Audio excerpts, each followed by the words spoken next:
What's that, Hoodie? No. Yeah, the poor bugger. Yeah. No. Get well soon, Kempy. He's chopped his knee up because he's a clever dick. I can't work out how you do it, though. The knee. He reckons he's Going like that way. felling a tree and then he's gone to run away from it, but it's kicked back, and that's why, Oh, yeah. you know, if you can... No, what he's done is not worn chaps. A chap wouldn't have stopped that. Yeah, it would have. Nah. Yeah, well, you look how deep it is. A chat would have at least made it half as deep. Yeah, true. Or if not, less, you know? But anyway, get well soon, Kempy. I don't like looking at the photo of it. I can't Pretty do rough. that stuff. Surgeons can do magical stuff these days. If he could get a surgeon. What's he up to? He did on Sunday. Today's Tuesday, and he still hasn't got a surgery. Oh, yeah, I thought he was going in yesterday. No, they did. They wheeled him all the way across the hospital to go to the surgery, and then they said, "Oh, nah, it's been cancelled." You know what? He probably spent too much time talking to the doctor.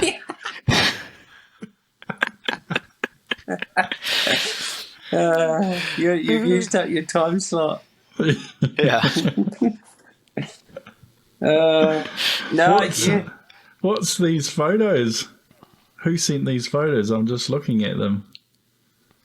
Oh, my art. What? Your wing art. Yeah. Yeah. What? That was we were talking about airstrips and stuff, and I was trying to think about some of the fun airstrips that I'd been on, and those. So I looked back from the photos, and that was the photos that came up. That was, I think there's a couple of contributing factors. One was, that was the week before I went away, had that big trip to the States. So maybe I was thinking about that a little bit. And then... Get home-itis? Yeah, that, and also I had cancer. So I didn't know about... Didn't know about that one. Didn't know that, yeah, so... Could have been playing a part. Something, But... So, yeah, he's a bit fatigued, but, yeah, no, that's what those photos are. That first one was, you guys would have both worked at Nick's Head Station in Gisborne. Yeah. Rings a bell, but... It's just, if you took off from Gisborne, off of 1-4, and looked straight out, and then flew straight across the bay, basically, slightly to the right. To the right, oh, yeah. Yeah. To young Nick's Yeah. Head. Nick's Head, yeah. That was... I must have... the only thing I can think of is I must have gone away and the run wasn't quite finishing off what was in the hopper, and I was filling in a little corner. And I think that I've gone, when I've come back, I haven't filled in the little corner. I've taken a little bit back with me, got the load. Wasn't it? Eh? Wasn't there something too about the strip being shorter because it had been turned into maize or something? Yeah, but I was still flying to that. And, Yeah. And because... You're loading to that. You loaded to that, and then when I took off, it wasn't going well, and I pushed the button because in the XL, we're just on a joystick, so you take it out of its detent to arm it, which I did, and then you push a button, and that should start sewing at your sew rate. But I think what's happened is I was thinking that it was sewing because it wasn't going so well, and it mustn't have been coming out because if you walk the airstrip, there's nothing coming out, and then fucking dumb Sam's just left it too late, and by the time I dumped, it was no good. Yeah. So when you dumped, did that get you out of the pickle, or is this fence that in the photo I see, is that... That's still... It did the job because I got over it, but that's the undercarriage collected the fence. Your undercarriage went through the fence, yeah? Yeah, undercarriage did, but the rest of the plane was sweet. Oh, so the prop didn't hit? Prop didn't hit. It was sort of like that... Be nose high, wouldn't it? Yeah, it was nose high, and then I was having a conversation with Trusty like a week before that, we were pissed a bit, so I don't know how I remember it, but we sort of go along and he's just like, no matter what happens, you don't want to drag your elevator through the fence. So that was all that was on my mind. So I was just bloody heaving it forward in full dump, and it just sort of helicoptered over it, but it still got the fence. But luckily the fence must have been pretty average because, you know, even going that slow, it still took off. And you didn't lose the undercarriage, did you? No, it didn't. But it must have been like 6 months later, Trusty was flying that plane and he was turning around in the loading area and the leg just went... Doesn't say much, like, I don't know what that says about our maintenance. Well, I don't, yeah. Surely they would have changed those bolts out after You would that. think so, eh? But I don't know. But yeah, so... But yeah, and then that was at the start of the week. And then next day, finished that job, had a couple of windy days and a couple of growlings. And then it was on the Thursday or the Friday I was going to leave to go on that trip to the States. And then it was my last load of the day. And the duck just went... Yeah, you see that photo of that duck and it's... That's a wingtip, is it? Oh, it's the outer panel, and it's just... Yeah. You can see the whole outer panel. It's just rippled the whole thing. But, Man. What airstrip was that from? oh, where it's... you know, out Holdsworth's place, the out Tegreka, with that bloody pond right at the end of the airstrip. I was going to mention that one. Like, airstrips with ponds with duck shooting momais, not ideal, especially when they put maize in the pond to get the ducks to come. Sure. Yeah. And you know, duck shooting in autumn and top dressing tend to be, you know, like top dressing's a busy time of year in autumn, isn't it? And so, yeah, You should just stop working out when it... Because all duck shooting, all the ducks are in the air, so it's just a recipe for fucking... well, when you're working off an airstrip with a dam at the end of it, that they duck shoot from. No, so that's what those photos were. But all right. I've hit ducks before, and it'll hit just a little bit. Looking at that photo you sent in, that's hit it almost right on the leading edge, right on the front, square, maybe slightly higher. Yeah, so square. And I've hit one's hit me just a little bit higher and a little bit outboard, and it did barely any damage. Nothing. It skims off. Was it Glenn? He got an eagle right straight in, like punched straight into the wing. It's just his like little legs sticking out the wing. Really? Something like, We had a vulture in Tanzania come into the wing. I think we had a whole flock of them. That was with other Jimbo. We were surveying and Jim Phillips. Yeah. We were surveying in the morning. You know, you do a test run or whatever it's called. Yeah. QA line or something I can't remember. Base. Yeah. You fly the same line in the morning and afternoon to calibrate something. We were doing that in the morning, and a whole flock of these big birds. I don't know what they were, swan, flamingo looking things. And they all came out of the trees in front of us. And I remember staring at them like, whoa, these are crazy. And I look over at Jim and he's like hunched over and he's ducking. And they're like, oh, shit, I should have done that too.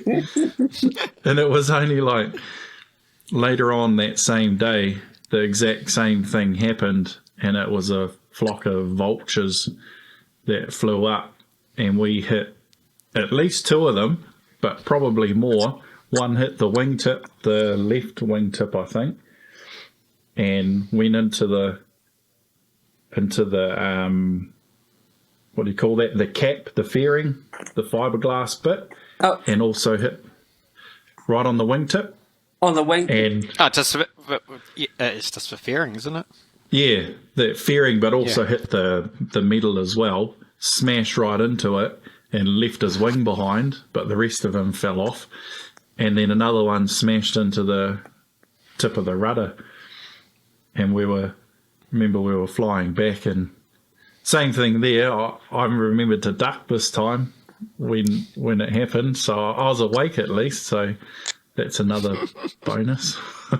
We went back and landed, and I think we were on the ground for a couple of days waiting for some duct tape to arrive so we could patch it up until some fella flew over from, I don't know where it was, Hamilton, I think. Whoever, might have been Puddles that came over. Puddle? Yeah.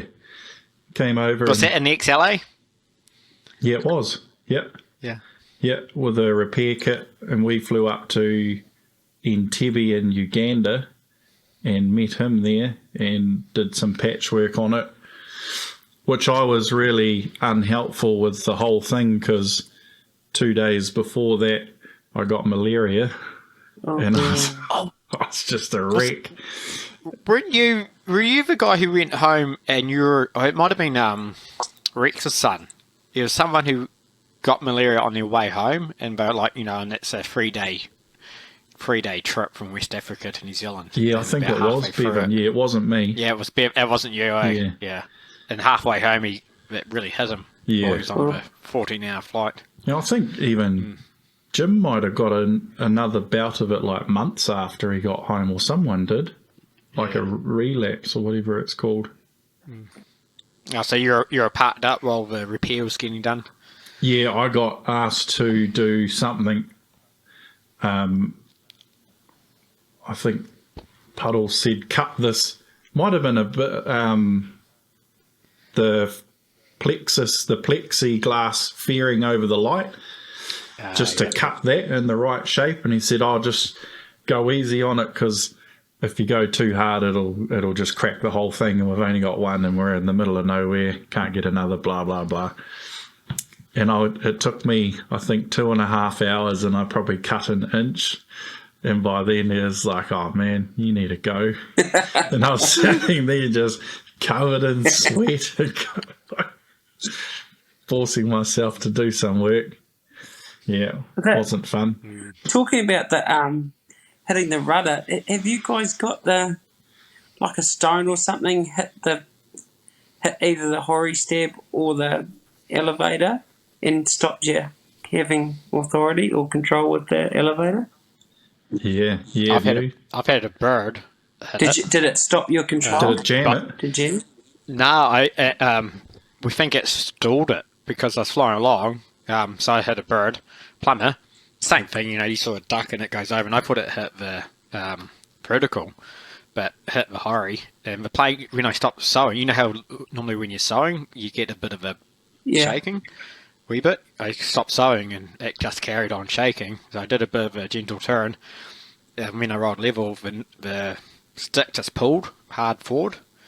And it kept doing that, so I pulled it back and flying, and then it pulled hard forward again, and I pulled back, and the bird had hit the hory stab in a way that pushed it up, and what we think was the vortices coming off that was stalling or doing something to the airflow going over the elevator, and causing the stick to keep pulling forward, because the whole way home it's just keep pulling hard forward, and I keep pulling it hard back, and yeah. Oh yeah. Yeah, just sent photos on our messenger group. Did you find it? Did you find anything helped reduce the pulling forward? No, but I was at speed, and I thought, well, I didn't want to slow down or speed up in case it changed it, because I knew it was holding. So I just used the power lever to lose height and just maintain the same speed. I think it's like 110 knots, and just carried all the way down until I was just above the runway and cut the power, and landed, and it was fine. Yeah, but all we can really work out was because it was such a bent up shape, it was just the airflow was so disrupted. Causing the elevator to pull forward. Right. Oh, that would have been a good heart racing. Yeah. But have you had a stone jam it, Burgess? Yeah, I did, and on an airstrip in the King Country, it was a really nice steep airstrip. Can't remember the name of it, but sort of between Taumarunui, Tikawiti, and real steep bugger. You can see it from the main road, and I think the top half had metal recently put on it, or it might have just been the loading area. And I remember I took off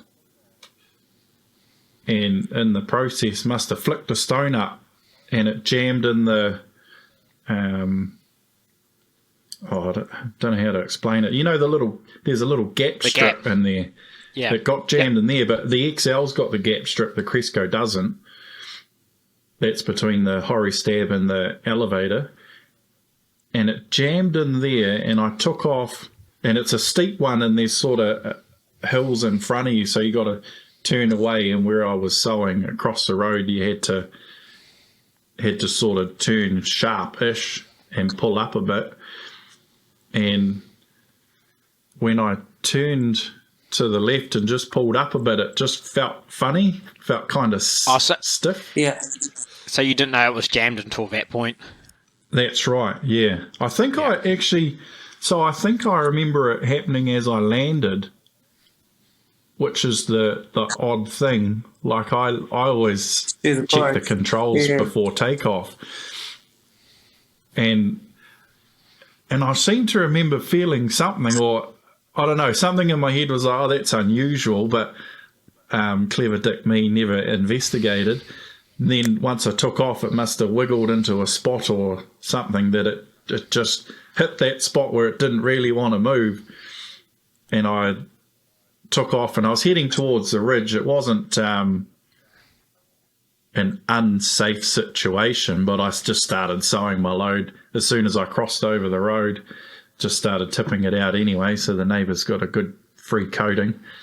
And as soon as my load was empty, just sort of, gently turned back around, came in and landed, and it was a tricky one to come back and land on, just because of the hills on the other side of the road, which were quite close to the strip. So you had to do sort of almost a turn the whole way onto short finals to touchdown, and then because it was steep, you had to big elevator movement. Yeah. So to do that in an easy movement, you sort of had to plan a little bit further out. I didn't want to yank too hard on it in case I broke something. So I kind of started the flare like as I was turning on to finals, if that makes sense. Just kept that pressure the whole way going a little bit faster. And then because it was a long and steep strip, you could touch down like halfway up and you'd still stop without using beta. So aimed for the bottom and landed and got to the top, jumped out, had a look, and it was just a tiny little stone like the size of an almond that was in there. Yeah, right. Just a wee little fella, and it just jammed in the right spot, and it would have only taken me a couple of good bangs with the stick to really free it, but I didn't know that. Yeah, when you don't know. You don't want to push too hard in case you break something, don't you? Because you're not sure. Yeah. I had a similar sort of thing, but it was the right hand seatbelt buckle. So also remember that quite a steep airstrip, Mount Florida, and it's one of those ones. Once you take the feet off and power up, you're committed. It's steep enough that you're not stopping at the end. Yeah. So like you power up. I just went to put a bit of back pressure on the stick, and it's like, fuck, it's jammed. So it's like just instant dump. Got airborne, and like it was flying, and like it wasn't pulling up and wasn't pulling down. It was sort of jammed in that neutral position, which is quite good. But you don't know what it is, and I'm like, well, fuck, what do you do? And so looking out and trying to see if I can, because I couldn't move the aileron either, which was a bit weird. So you don't normally jam the aileron and the elevator because So, and then I looked down and there's the seatbelt buckle from right hand one had actually wedged itself into that soft area, and just if I push forward and away, I would have been able to do that. But when you're taking off, you're pulling forward, pulling back, aren't you? And so I couldn't go to the right. Yeah, so freed it, but it was it's sort of interesting looking back at what sort of led to that. So like it was getting windy. Right, it was a short day, and you knew it was going to get windy. So it's sort of we got to the airstrip and we wanted to get it was 50 ton of a bin. You just wanted to get it done, sort of thing. So not so much rushing, but just not doing all the checks I normally do. And one check I always do was always make sure the right hand seatbelt buckles were always done up and tight. It was sort of a habit I'd gone into with the Crescos and same with the XLs.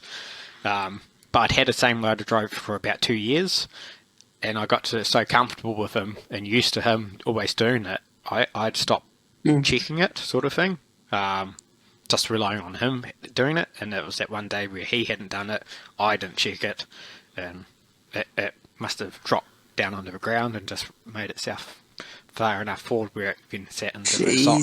So, yeah. Just in the right spot. Because it's a little bit different, but George said something similar, but he put the control lock in, didn't he? That's right, yeah. Why did he put the control lock in? It was just windy. After that, of course, everyone told him, "Oh, you just chuck the seat back around it." Yeah. So but obviously no one had told George that. So it was the old Cresco one where you flick it out from underneath the dash and put that in. Just like you were talking, like wanting to quickly get out of there. It's getting windier and windier. Pretty exposed airstrip, Waimaha.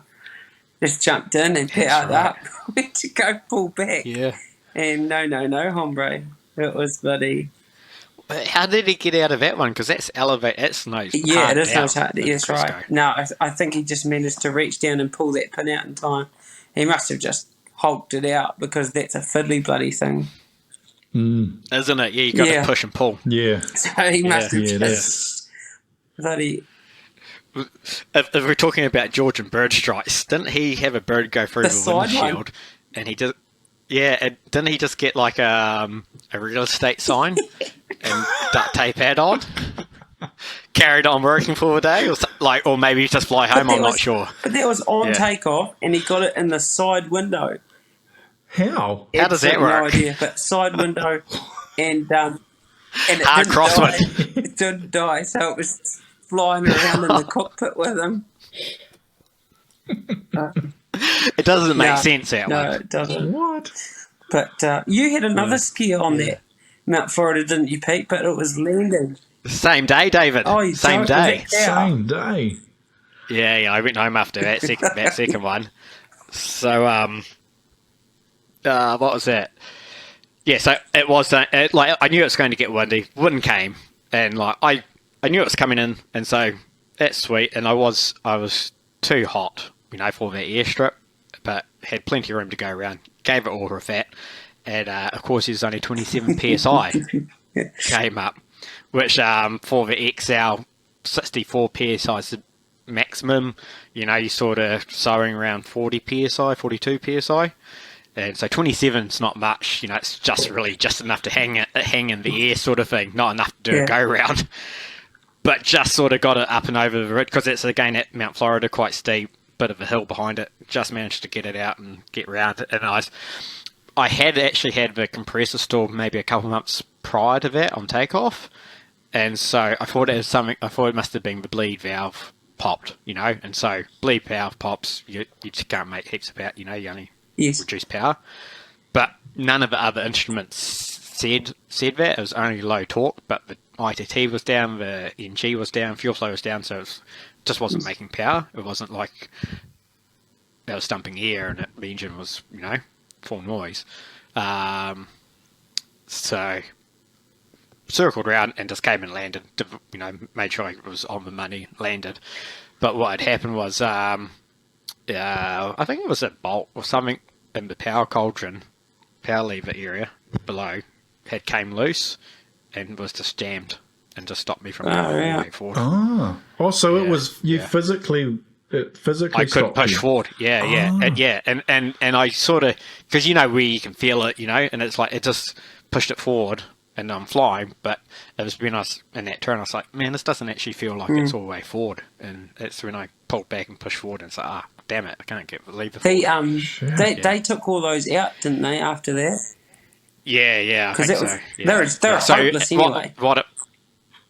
So on the Cresco they were really cool, but in the XL they just had poor design. So what they were, that's that add-on thing on the side with the spring load, and so it stops you from over-torquing. So you can little vernier. So Yeah, so you just set it. Yeah. You can set a stop on it, so it goes to a certain point. Yeah. You can't go past. You can push past it, but it's spring tension. So Yep. if you needed That to, was a shocker. but yeah, The, yeah. So yeah. Jeepers. just to refresh my memory, Uh, can you just go over the bleed valve thing again? Like, because I Yeah.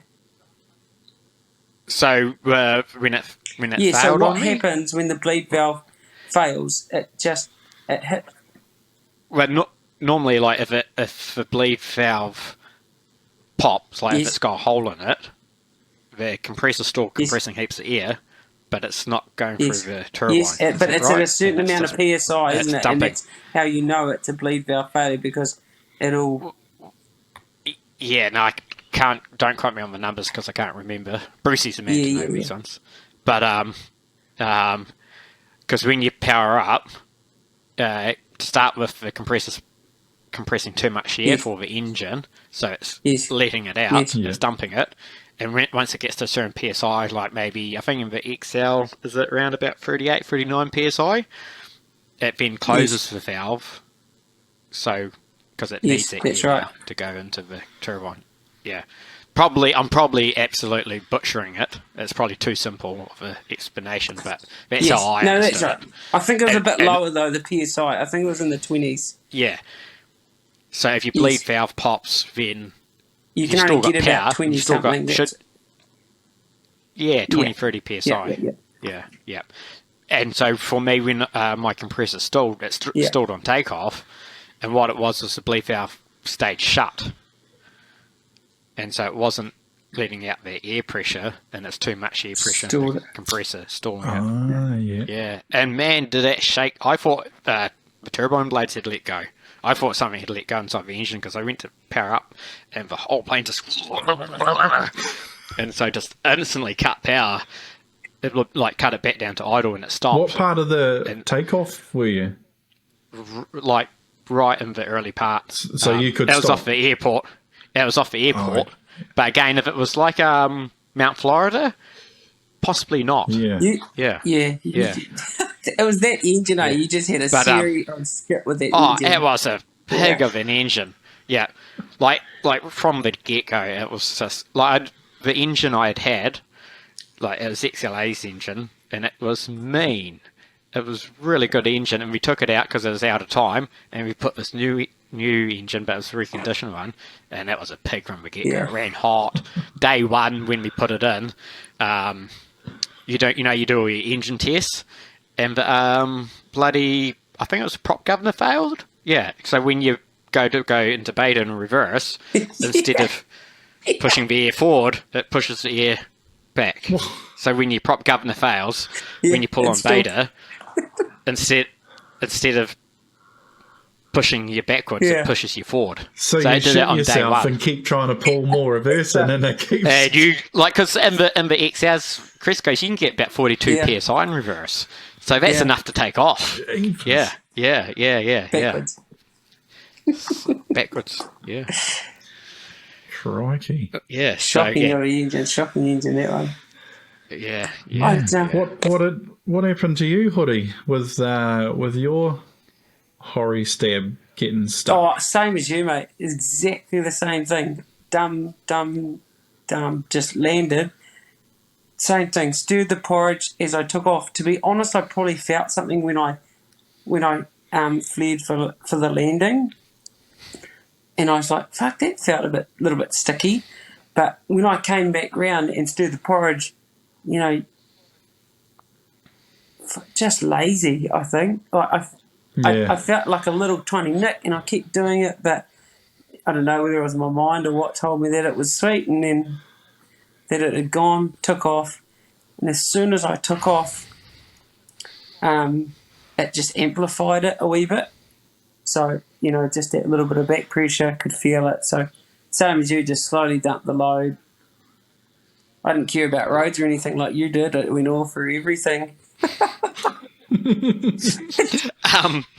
I guess the question is, what did we learn from, like you say, laziness?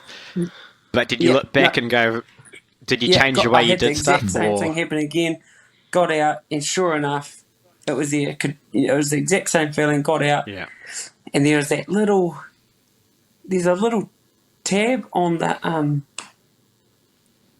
that little lip just on the horry stab at the very front of it. There's that little bit that would always just flick it. Well, it just whacked the very tip of the horry stab, so it just pushed that all out. So it was the actual metal. It wasn't the stone that was grazing up and down across the elevator. So just got to. Oh, yeah. So I just got a hammer and whack that back in, and we're away again. But no, I mean, Engineer came out and fuck. So he called. So shot over to Hamilton, got the engineer, and brought him back. Yeah, sure.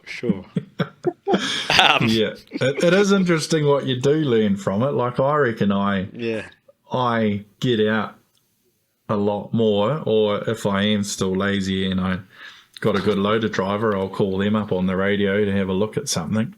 But yeah, it's not often that it happens though, to be fair. Like, you fly the plane long enough, you get an idea, or straight away if there's an issue. Right. Keep doing the same thing a million times a day. But the thing is, we watched all those fellas with, around 20,000 hours, and they'd be getting out and checking everything all the time. Like, I remember watching Bruce he just felt something in the joystick one day, so he pulled the whole cockpit apart, shut down, and just followed the wire around, and just to satisfy himself, and then put it all back together and just carried on flying, because he knew that he'd checked it all after that. But that's good. But well, we're because you think about it, like, fuck, I have to get out and have a look. It's going to take 10 minutes and all this. But the consequence could be in a box. Exactly. Yeah, that's right. And so, like, 10 minutes to get out and have a look and to satisfy you is, in 99% of the time, it's nothing. But at least it's nothing. Yeah. Was it not rather than just But guessing. so important, just all those checks, the morning, the belly, like what was it? Josh Calder, had that little tiny hole in his belly, and it just kept on filling up with dirt, and it built up right on the pulley thing until it popped off. That. So he lost his bloody elevator. Oh, sure. Completely lost it because it built up enough to pop it off. Yeah. Pop the cable off the pulley. Yeah. I did once have. So when I start in the morning, at least when I was in King Country, I'd pull the plane out, and before I'd start, I'd stir the porridge and because you can hear it. Play with the so you can hear it, and before you turn the power on. Before I turn anything on, and and I did it. It was in the middle of winter, and hadn't flown, I think, for maybe 2 weeks, and I pulled the plane out, and I was stirring the porridge and doing my thing, and as I did the elevator, there's a crunch. I thought, that's a bit strange. Crunch. Then did it 4 or 5 more times, and it just felt just a little bit of resistance as I was doing it. And then I thought, I'll better look at this one, and jumped out and had a look, and the whole elevator trim tab had turned to wheat bix, and it had fused itself stuck. And so normally what happens when you move the elevator forwards and backwards, the trim tab goes the opposite way, and it just stayed in that same spot, and it just the whole hinge just ripped itself off. It just was it all that real rotten sort of corrosion? Yeah, it corroded, sort of thing. and the reason it corroded, funnily enough, was because I cleaned the plane too much. You weren't using detergent, were you? I was using was it Sonic? It's plain wash, the proper stuff. It's proper plain wash, 'cause it's good stuff, but it is definitely- corrosive. Yeah. And it, so I use that, and I used it a lot. And I mean, as in just about every day, I'd clean it, and then if I was having a big break, I'd clean the whole plane, give it a good scrub. But the hanger that it was in, it was an open hanger, and the back end was under the roof, but it was like by millimeters, so rain. any rain or anything would just be pounding down on it. And the combination of me just having washed it, it was winter time, sat there for 2 weeks, and there'd still be some residual fur there, and it just cooked and fizzed over 2 weeks, and then crunch, game over. Well, that's a successful failure because you caught it before you took off. Yeah. In a way. Yeah. And I think that's something I don't know if I was doing it before then or not, whether it was from when I had the little chip get stuck in there. I can't remember. It was definitely after that happened, but yeah, I don't know. I think there are all these little checks you start doing more and more as you get on, because you learn this thing happens, so I better check this every time that happens, so I'll check this too. But that's what's so good about having those, windy day bullshit yarns with everyone, because you just, especially with those older fellas, they'd come in and they'd just tell you one story, and so you just add that into your little list, and your list just gets bigger and bigger. But yeah, I got the exact same thing as you, Brett. It's just doing the porridge in the morning before you start it, and it was fucking birds in the wing. You had to put a nest in the wing, but when you moved the aileron, it was moving all the straw around. Yeah, the nest around. Nest. Yeah. So they got in. There's just a little gap right on the outer bit there. Yeah. So I had this one airstrip which I knew really well, and there's nothing wrong with the airstrip. And this morning I went out to work. It was in the Fletcher, so I had the Fletcher this time, and it had a little bit of fog on it, and the fog was on the top end of the strip. It was only a gentle slope, but you could virtually see the touchdown area. Like if you're flying overhead, you could see the whole strip, but on approach you couldn't. And it was saying there's a bit of an angling approach to it because the hill's just across the road. And I buzzed it a couple of times. If there's a little bit of ground fog, you can buzz the strip and it might separate, but you've got clear it away. Like 30 seconds to do something before it closes in, and that's far too short a time in a Fletcher.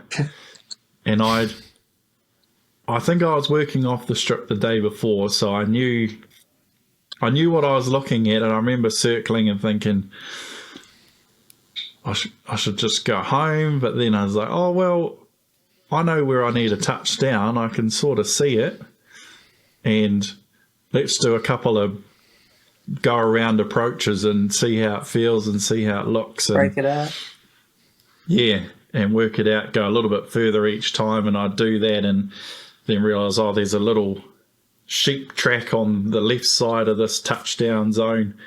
I just need that's my point. That's exactly how it was the last few days. I know I'm good. I'm not in the fog at that point, but coming into it, and did a few go around approaches and then thought, okay, well, let's have a go on this one, and came back around. I was on the money, speed and height and everything, and then came in, and once I was committed. Like, you couldn't go around because of the fog when you're that low. And I was at that point.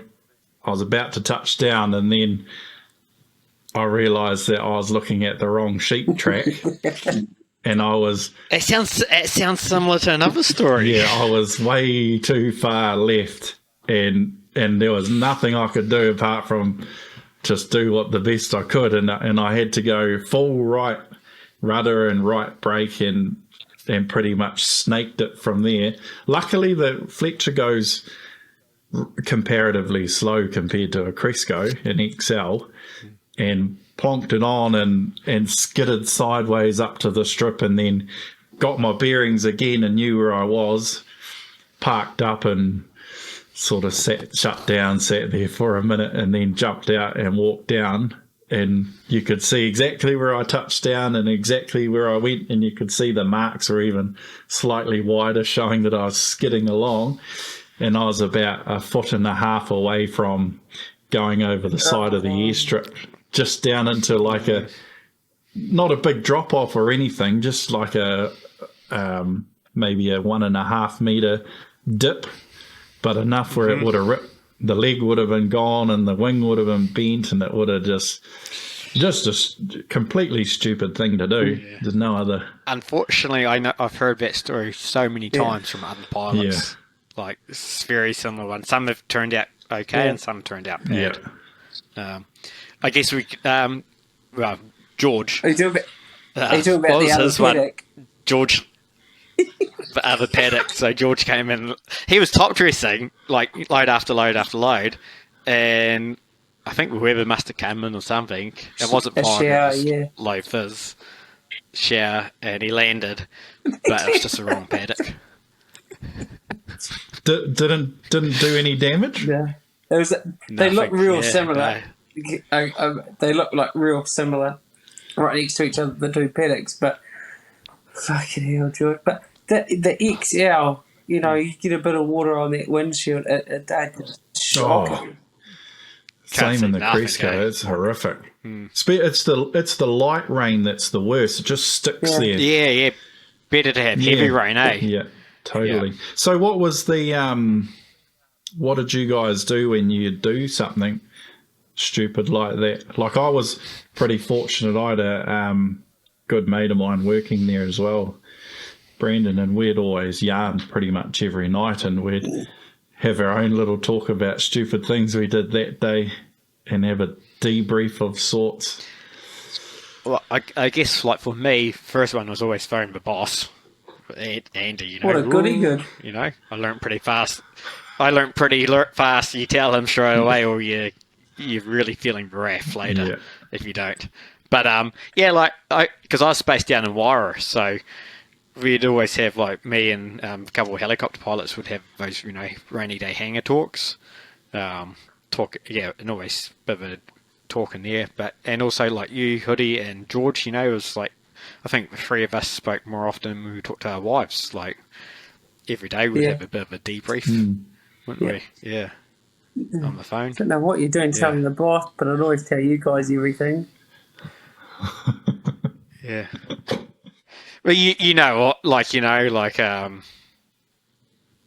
there's no point hiding anything. Oh, yeah, I know.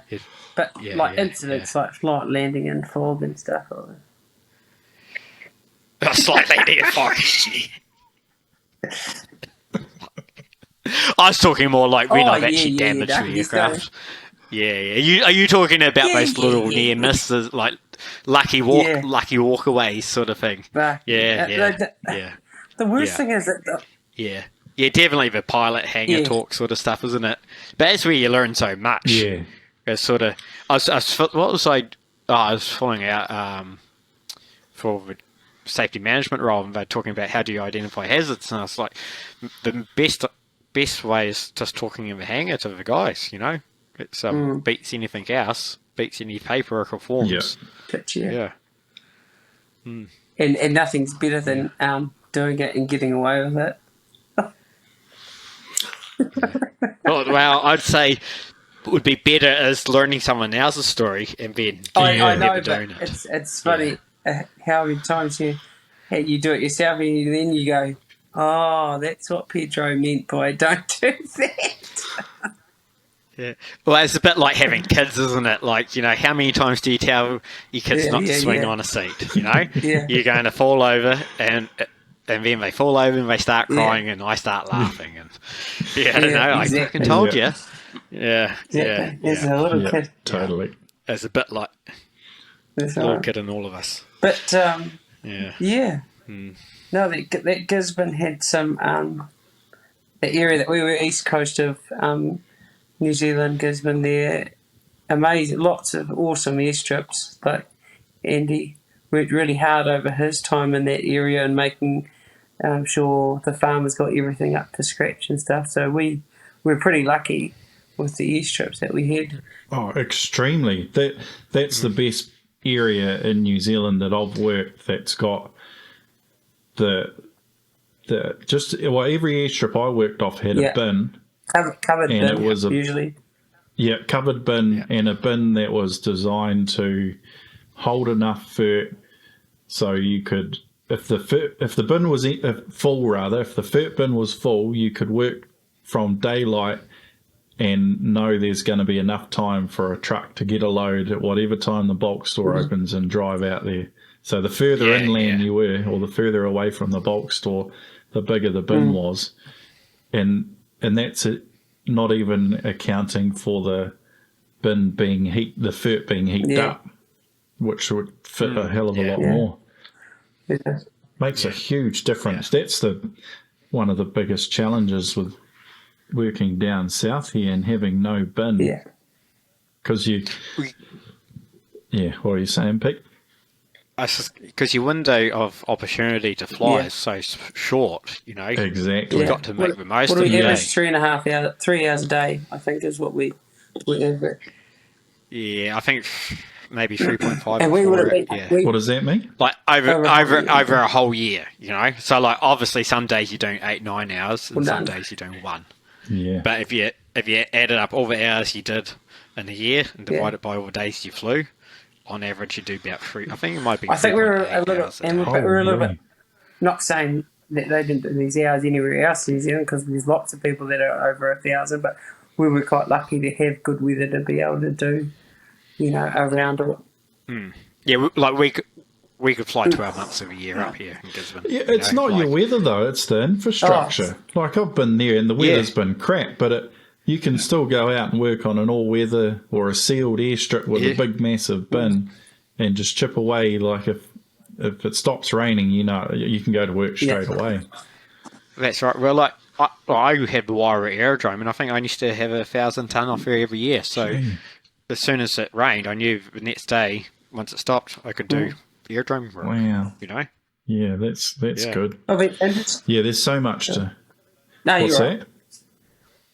Yeah, there's so much to think about otherwise. Like here, if you're going to have a good day, or if you know it's going to be a good day and you want to do a job, all you can do is prepare the carriers. So you'll say, it's going to be a good day tomorrow. I want to work off this farm. Just like every farm in the South Island, it's 1,000,000 miles away from the bulk store.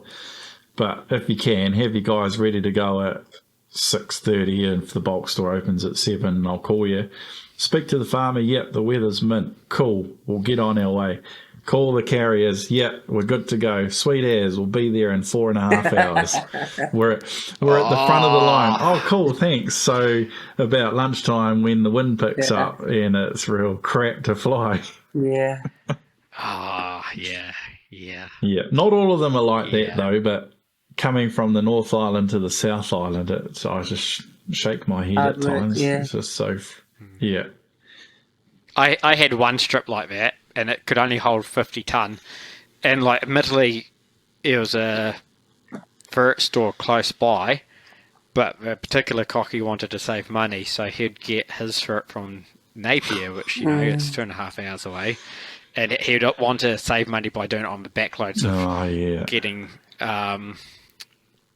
wool carted down. So wool would come down, he'd put fert on, come back up. That's how he's making it cheap. It backfired in the way that I had to go to that job 8 times to get the job done, whereas if he'd gone it from Wairua, it would have been done in a quarter of that time, because again, it was a short airstrip. It took off to the east, which in Gisborne's not ideal because, your prevailing wind, like mornings wind comes from the west, and so it was just, But his, I think his son took over and learnt, and so he actually extended the bin out, made it longer, so it had enough to keep me going till lunchtime, and got for it from Wairua. So, there you go. That was good. Yeah, good outcome. Yeah, when they, I think half the if we're talking about improvements on airstrips, I don't think there's even a battle as far as improvements. It's just educating the farmers. I had one fella not far from here where I was helping someone out doing some work. They've been doing it forever and a day, and the airstrips are real nice, good slope on it and good length, but unfortunately at the end of the airstrip there's willow trees and poplar trees that are, I don't know, 10 metres high or something. So all of a sudden you only got half that length to use, and it was a tricky airstrip. And I turned up there one day, I was a bit drizzly to work, so we parked up. The farmer turned up, had a cup of tea, and he's saying, how's it all going? Everything all good? Yeah, no, it's all good. Strip all good?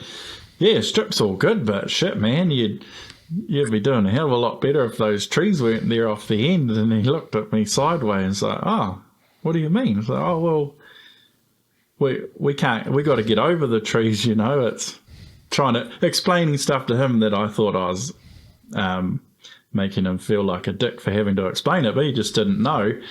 He's like, oh, well, I've got the chainsaws in the back there. Shall we go and chop them down? I was like, yeah. Sweet as. So we spent the next hour cutting all these trees down, and now the airstrip's mint as. It makes it feel so much different, doesn't it? Yeah, hugely. Like, I had a couple, you know, new strip owners, and they said, oh, what can we do? I was like, cut the trees down on the side, and it just made it feel so much more roomier, rather than being quite a narrow corridor. Yeah. And then, again, cut ones at the end. Yeah. I did have one cocky, and he went and planted a whole heap of poplars on his farm.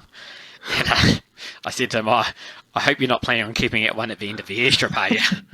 He goes, oh, what's wrong? I said, oh, it's nothing wrong at the moment, but that tree's going to get pretty big one day. It's going to make us airstrip pretty short. Yeah, because it was a short enough one as it was. Yeah, that's right. Have you ever worked off a two-angle airstrip? Not like with a step on it? Yeah, this one that I'm thinking of, it's a short strip. It might be 230 or 250 metres long, reasonably steep, but it's got a flat loading area and then a sort of a steep angle, maybe 30 degrees or something, and then probably halfway down it goes a lot steeper. And then right at the end, it almost levels out. It's a real funny one because as far as taking off, you either need to be really heavy to ride it out the whole way, or really light so you're airborne and you don't smash into that level bit at the end.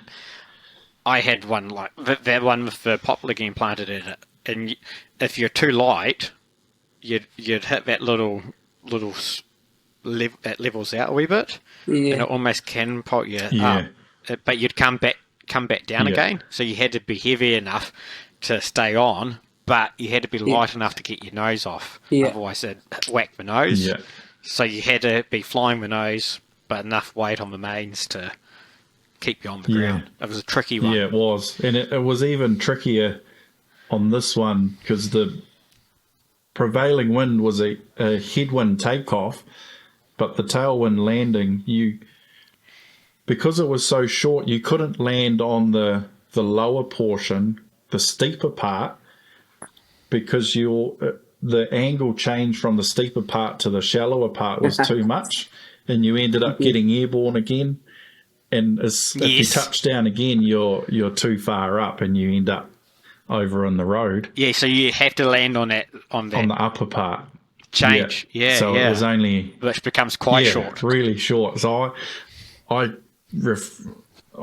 just said I can't work off it for the first, I think, couple of years that I was living there, and left it to the other fella because I wasn't too keen on getting unstuck there. But I did give it a go in the end, and it was, it's a bit of a challenge, those ones, to try and, you got to get your speed right, and you just have to, once you're committed, you have to just reel it in and hope for the best. So like I had one airstrip, and it was quite short. Hairy Tower, you guys would have worked off here. But I loved it because it was dead flat, and you could touch down and still go round. You were talking about before So- it got all the work done. It was, Oh yeah, they put a bit of a slope on it now, which I think the slope on it's made it better. But even then, you can still go round. It's not it's a big just a enough slope. tabletop, hey? You can't because it's just a tabletop, and so. And it's relatively short, but you could just land, and if it wasn't going right, you just fat her up and away you go, sort of thing. It was, no stress. Yeah. Short though, but you just, you hit your numbers and touch down where you want to, and if you don't, fat her up. Yeah. I reckon that there's that airstrip in Gizzy. It's sealed now, concrete. And it's a real long one, but it's long and steep. It's got like a 300-ton bin in Chris it. Marr. No. Tangy? Chris Tangy Mars is House? steep. Tangy How. Yeah. Tangy How. That's the best airstrip I've worked off. It's just, even after the concrete, you're airborne off the concrete, but even still, there's like a shitload of grass. Another length. Yeah. Yeah, I think concrete only goes halfway No, down, Yeah. doesn't it? they've concreted all the way, Did they? Yeah, because you're getting halfway they? down and then you'd end up just wrecking the rest of the strip, so they did the rest of it. Oh, okay. Oh, they might have had the whole thing done when I turned up. But you're airborne when you're still over the concrete. Nah, must have changed. 'Cause Yeah, when I was there, it that's was right. about Yeah, half. you're right. okay. You're joking. Yeah. But that's unreal, eh? Oh, And that's- that farms. Yeah. Yeah. Just keep falling off there, keep diving down and get all the speed you want and peel away. And I think it's about a 400-ton bin. So it's huge, eh? Yeah. We spent some months Yeah. up there. What's the biggest bin Yeah. size you've got there? Yeah. Probably that one. There's a couple of 400 Yeah, tons. dropping from the top, eh? That's the way. Yeah. That's the way. That's the best because the trucks don't come down into the Yeah. loading area. You can keep working. They don't cut up the turnaround area. It's awesome. Yeah. There's one in the King Country. I think that's 700 tons. Jesus. bin. Was that a Land Corp or something? Yeah. I don't think it is. No, she's privately owned. Unreal. That one. John, I think that one's John's. Yeah. Yeah, it's just a big hillside. They've scuffed a bit out, put a roof on it and some walls, and you tip off from the top. But it'd be maybe 2 or 3 stories high, sort of thing. So that's where you get all the thing. And you could pretty much back a Cresco in there, just park it there overnight, Bloody sort of hell. thing. Bit of a funny loader driver story with a bin like that. Young Thruster. So you know how you got the bins that they tip off from the top. He was relatively new, and he thought it was a bit. I hope he was new at the time, but he thought it was a good idea just to put the bucket underneath the truck as it's tipping off. Not a good idea. Because it just falls up and it's just super everywhere, and he just got covered in It would have put the front super wheels wet off the everywhere. ground, wouldn't it? Yeah, I think it did. I think it put so like the bucket stuck down and he had to dig it out. And... Oh, golly. He was the source of a lot of ha-has, really. Oh, Thruster. Yeah. How's he getting on? Yeah, good. I think he's Aussie. coming home for a few days. His parents I think they're still cut off down shit. Portorino way. And so From the big area, he's from the coming big down. bloody storm. Yeah. Mm. Yeah. Did you guys go around often? Yeah, I wouldn't say often, but I Had didn't no used to problem go going around, that's for Like, sure.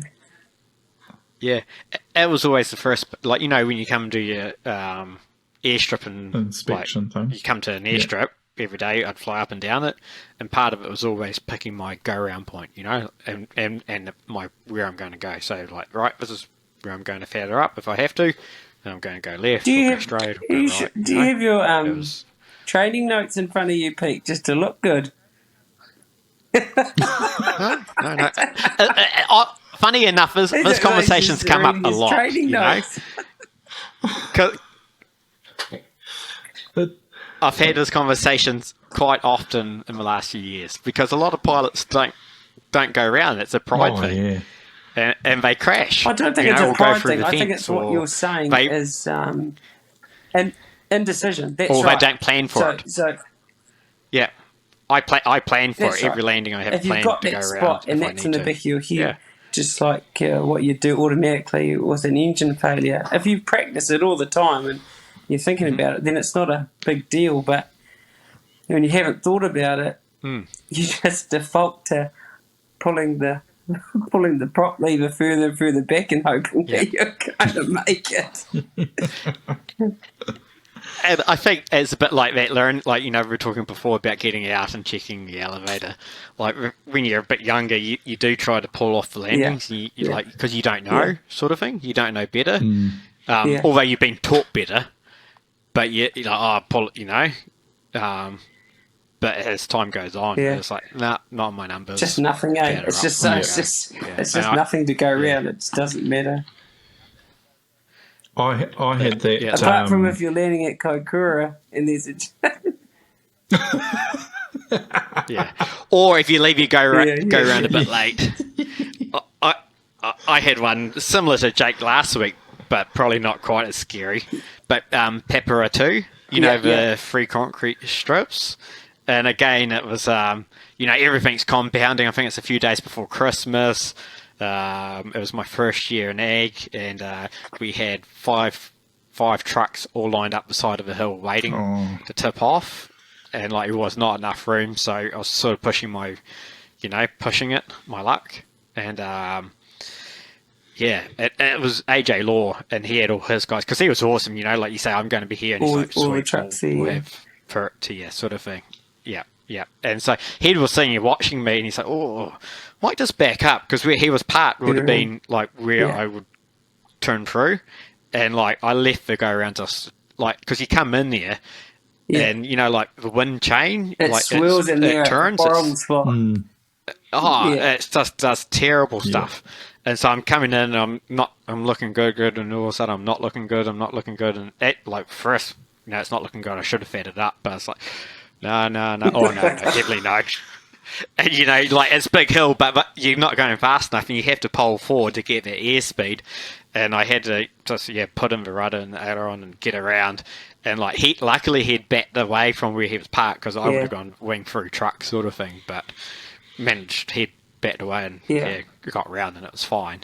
But it was just one of those airstrips where it's like, you got to have you go around points so far back, like quite early on. Yeah, we had one in the King Country in Tokarima where there's no go around unless you're in a Cresco. In a Cresco, it didn't actually matter, but there were high tension wires behind the strip, so you had to go around as late as you wanted, and you just do a sharp climbing right hand turn and follow the train tracks back out. And I was working there this one day, working all day, just fanging, doing it in the zone, and mid-afternoon just coming in, and as you do, you sort of, you know, you're going quite fast, your VNO or whatever it is, 140 knots or something. I was going, just cruising downwind from the block and doing that constant turn onto short finals, and I was coming around and going the normal speed I normally go, and then bringing the power back, and then I realised, shit, I'm not in the Cresco, I'm in a Fletcher. And in the Fletcher, there's no go around on this airstrip because it can't outclimb those high tension wires, and there's another hillside across from the train tracks, and you can't outturn it. And I shat myself well and truly, slammed it on the ground. I don't know how fast I was going, but it was maybe 10, 15 knots or even 20 knots above normal touchdown speed. So normal Yeah, flying normal speed. flying speed. Normally we'd start bringing Almost. the beta and reverse in, which would be a comfortable landing in a Cresco, but way too hot in a Fletcher. And the whole way I was snaking it up, just trying to slow down as best I could and thinking, shit, do I go over the side or do I hit the truck or do I hit the bank? What's it going to be? And ended up, I don't Should know have how, just hit but the truck I and blamed sort of- him. yeah. I snaked my way. It reminds me of your story with the truck hoodie. Sorry, We'll come back get to that one, eh? Yeah, snaked Yeah. my way all the way up to the top and was sort of, I thought I was going to rip the tyres out sort of thing, trying to almost ground loop it at the top. That's what I was aiming to do. And somehow stopped. I was pretty much sideways when I stopped and only probably a couple of metres away from my loader driver, who was Ralphie. He is a real good bastard, but he just sat there looking at me and was like, oh, you didn't mean to do that, did you? Nah, mate, I'm just going to jump out for a minute. We'll just have some lunch, eh? Yeah. And so the thing was, it was that mid-afternoon and you're getting tired and I was just in the groove, just chilling out, and I was just reverting back to my normal and doing a normal Cresco approach when I just clean forgot.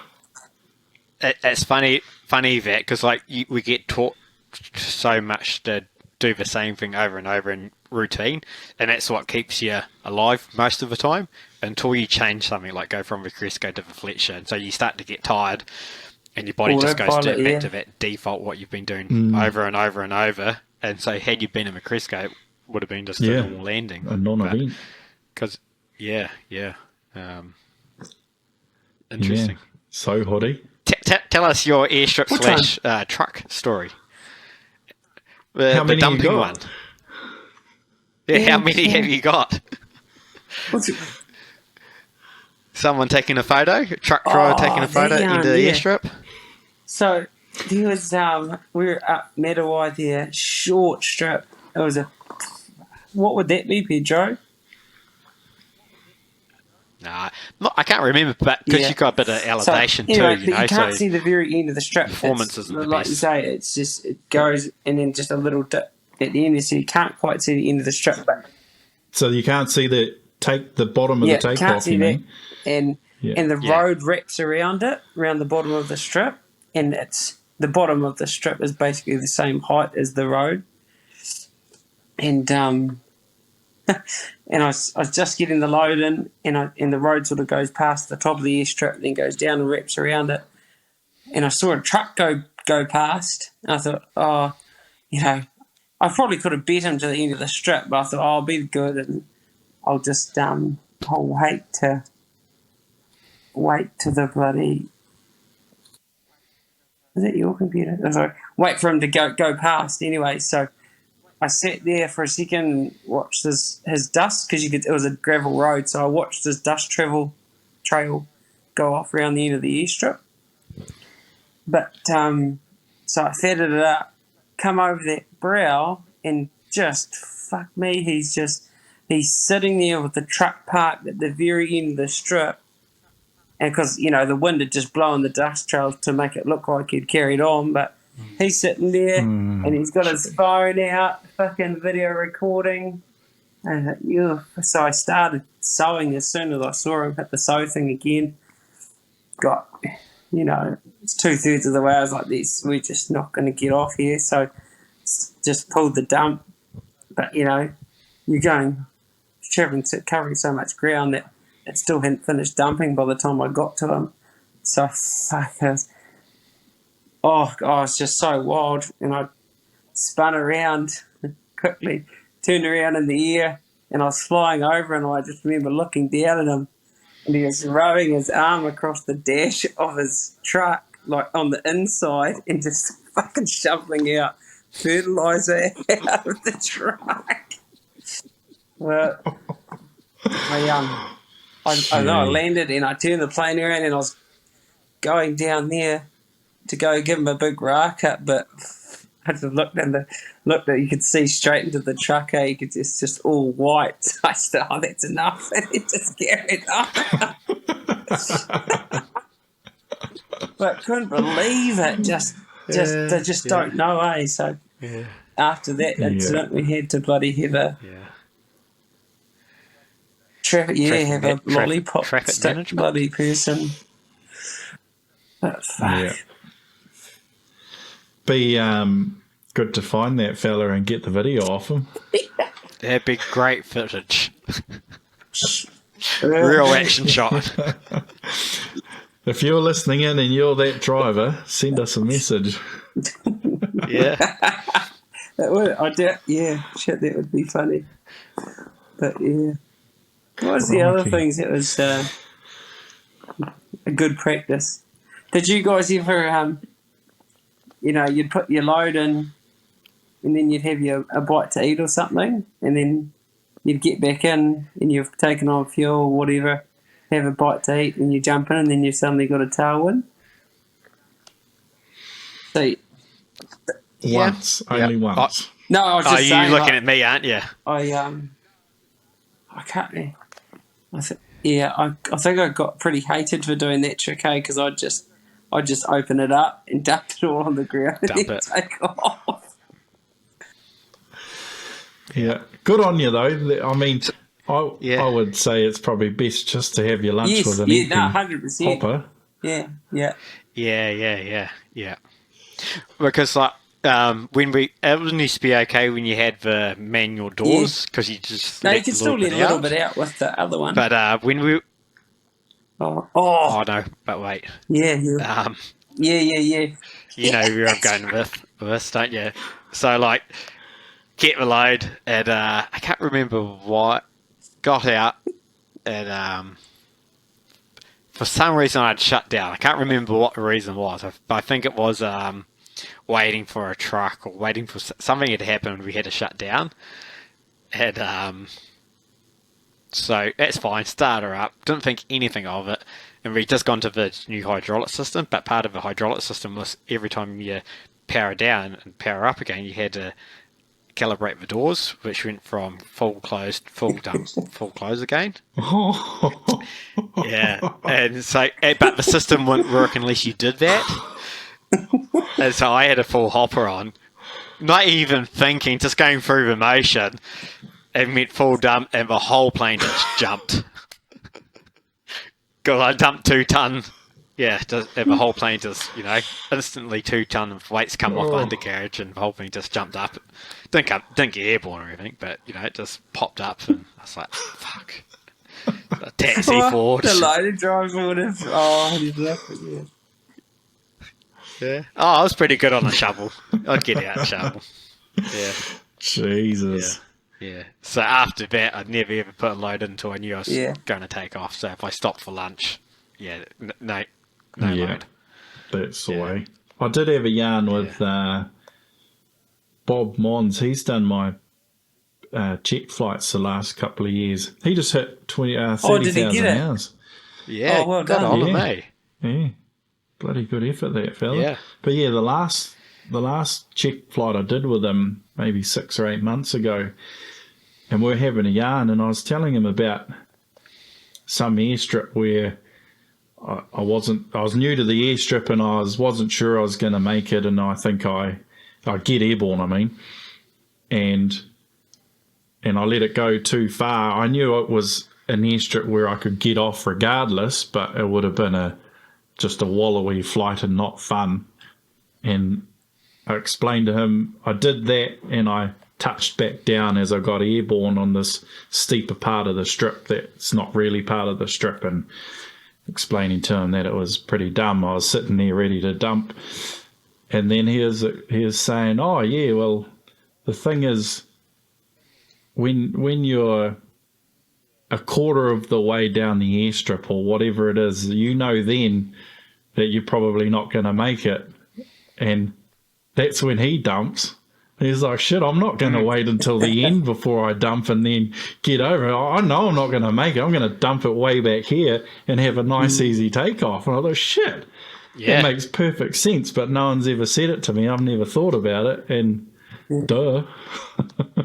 Yeah, well, 50, I was always 50. taught at the halfway point you should be 50 knots and if you're not at 50 knots, this was in the Cresco. If you're not at 50 knots, you start sowing.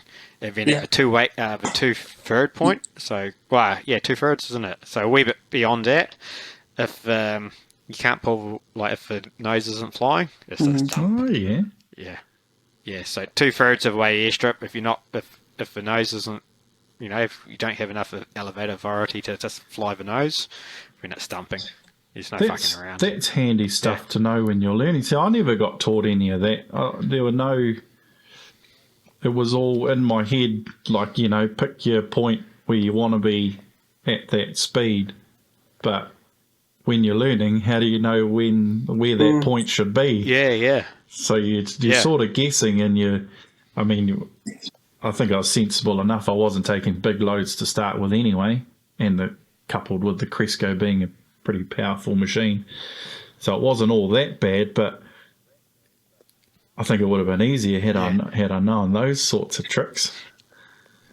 Well, I think that's the hard thing with ag in New Zealand. There's no sort of manual, is there? Like, there's a syllabus that you got to get taught X, Y, and Z, but there's no, like when you're doing CPL, there's like all those different rules that you get taught, or if you do your IF rating, there's all the different calculations that you get taught, but you don't, it's in ag, it's individual to whoever's training you, isn't it? So if you're getting trained by someone, you get learnt their techniques.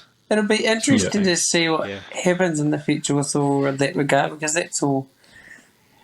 There's going to be a lot of knowledge go out of the industry in the not too distant future, and there's there's a lot of people that aren't staying in the industry for life, like those fellas here.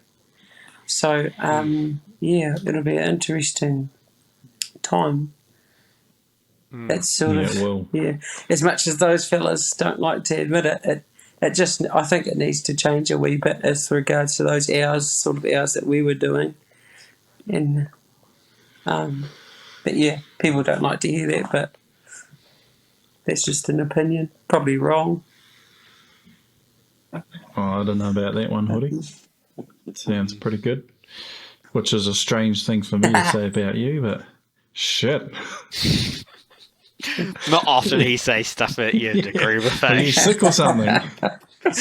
Do you guys keen to have a chat to old Mr. Blair Bobby Robson next week? Yeah. Australian friend. Well, he's a South Islander, but South Islander. Moved. Yeah. Yeah, mate. Let's do it. I'm off to Aussie tomorrow. So I'll be in Aussie next week. That'll be a good. How far away are you trial. from Blair? Where's he? I'm in Queensland. Where's he? Yeah, I don't even know where Queensland is. It's in Australia. Just hop on the plane, eh? That'll get you there. No, sweet. Oh, we'll just have a chat. Yeah. No, that'll be bloody good. Because he's... Be good to see how he's getting on in Aussie, eh? He kicked it in the guts here in New Zealand and went to greener pastures, so see where he's going.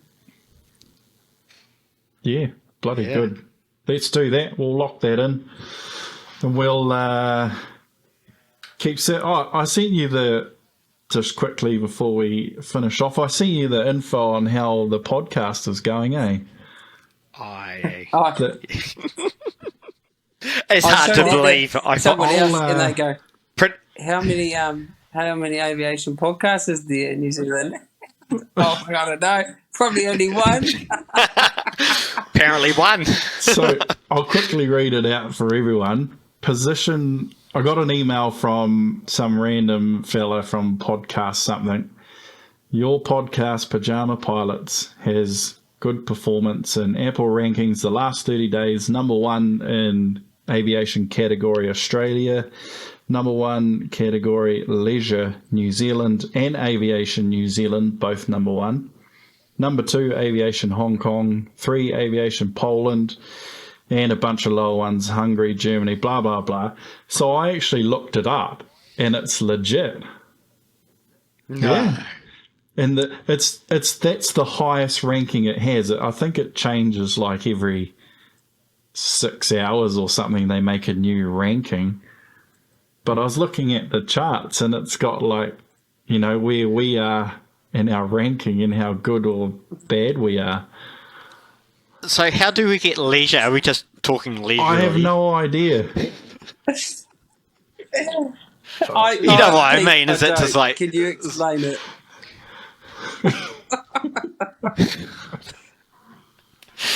Yeah, random. Don't know, but yeah. Thanks everyone for listening. It must be listenable to at least some people. Yeah. Yeah. Or they, listen for 10 minutes and Well, they send it to their mates. Listen to these clowns. yeah. But make sure you do share, like it, and subscribe. Yeah. Shit hot. All right, gentlemen. All right, boys. We'll Awesome. catch up with you next week. Take it easy that'll over be there, us. Burgess. I shall have fun. Indeed. Thank you, gentlemen. Thank you, everyone. Have a good one. Hooroo. Hooroo. Bye. See ya.